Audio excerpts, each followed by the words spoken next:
Assalamualaikum warahmatullahi wabarakatuh. Nama saya adalah Benedikta Yosefelin dari kelas 12 IPS 1 dan pada hari ini akan mempresentasikan tentang AFTA atau ASEAN Free Trade Area. Sebelumnya kita mulai dengan pengertian AFTA. AFTA itu apa sih? Jadi sebenarnya AFTA itu adalah sebuah persetujuan oleh ASEAN mengenai sektor produksi lokal di seluruh negara ASEAN. Nah, kita mulai dari sejarahnya ya. Jadi itu karena perdagangan bebas yang dianut banyak negara di dunia tak dapat dihindari oleh negara-negara di Asia Tenggara.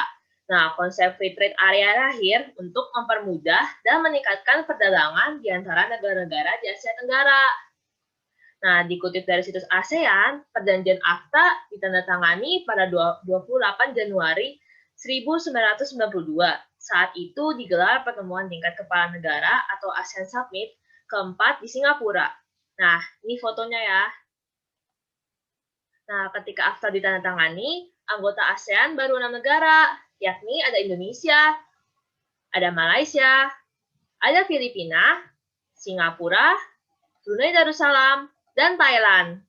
4 anggota ASEAN lainnya baru meratifikasi AFTA setelah bergabung dengan ASEAN.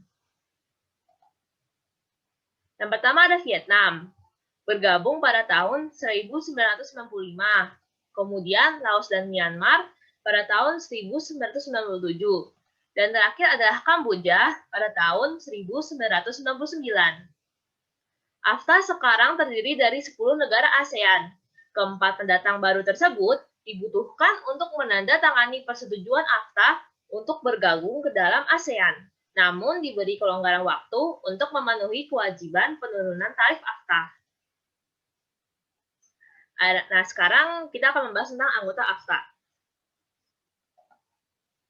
Seperti yang diketahui dalam sejarah, anggota awalnya adalah hanya 6 negara, yaitu Indonesia, Brunei Darussalam, Thailand, Singapura, Malaysia, dan Filipina. Kemudian muncul Vietnam, lalu Laos dan Myanmar, dan yang terakhir adalah Kamboja. Nah, berikut adalah negara-negara yang ikut mengamati selama ASEAN melakukan pertemuan.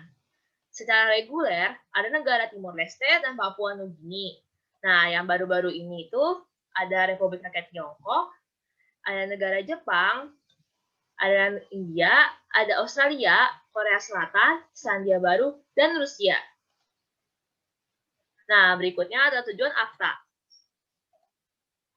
Yang pertama, untuk meningkatkan daya saing ekonomi negara-negara ASEAN dengan menjadikan ASEAN sebagai basis produksi pasar dunia.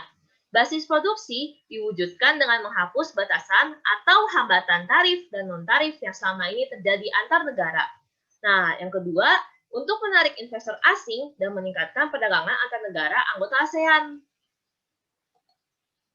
Kabar terakhir yang berkaitan dengan AFTA adalah adanya kesepakatan untuk menghapuskan semua biaya masuk impor barang bagi negara Singapura, Indonesia, Malaysia, Brunei Darussalam, Filipina, dan Thailand pada tahun 2010. Sedangkan untuk negara Kamboja, Laos, Myanmar, dan Vietnam, pembebasan biaya masuk impor diberlakukan pada tahun 2015. Selanjutnya kita akan membahas tentang dampak AFTA. Dengan AFTA, negara-negara di ASEAN masih bisa memberlakukan tarif terhadap barang-barang impor. Namun, khusus barang-barang impor dari sesama ASEAN, tarifnya ditekan menjadi 0-5% saja. Dan dengan cara ini juga, AFTA berharap ASEAN menjadi suatu basis produksi dunia dan juga dapat menciptakan pasar regional bagi 500 juta lebih penduduk yang ada di ASEAN sesuai dengan tujuan yang ada. Lalu ada kerjasama yang dilakukan AFTA dengan negara lain. Amerika Serikat, Uni Eropa, dan Jepang terus menjadi pasar ekspor terbesar ASEAN. Jepang diikuti oleh Amerika Serikat dan Uni Eropa merupakan sumber impor ASEAN terbesar. Selama paruh pertama tahun 2002 sampai 2003, perdagangan ASEAN dengan pasar utama secara keseluruhan meningkat sebesar 11,71% untuk ekspor dan 6,91% untuk impor. Namun, ekspor ASEAN ke Amerika Serikat dan India serta impor dari Kanada dan India menurun selama periode yang sama.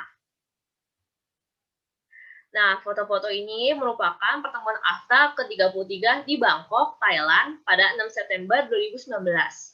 Nah, pertemuan ini tuh kira-kira membahas perkembangan liberalisasi perdagangan barang di ASEAN serta berbagai kondisi yang menjadi tantangan selama ini. Nah, kira-kira begitu saja tentang AFTA. Saya mohon maaf apabila saya ada salah-salah kata atau ada kata-kata yang kurang berkenan. Sekian dan terima kasih. Assalamualaikum warahmatullahi wabarakatuh.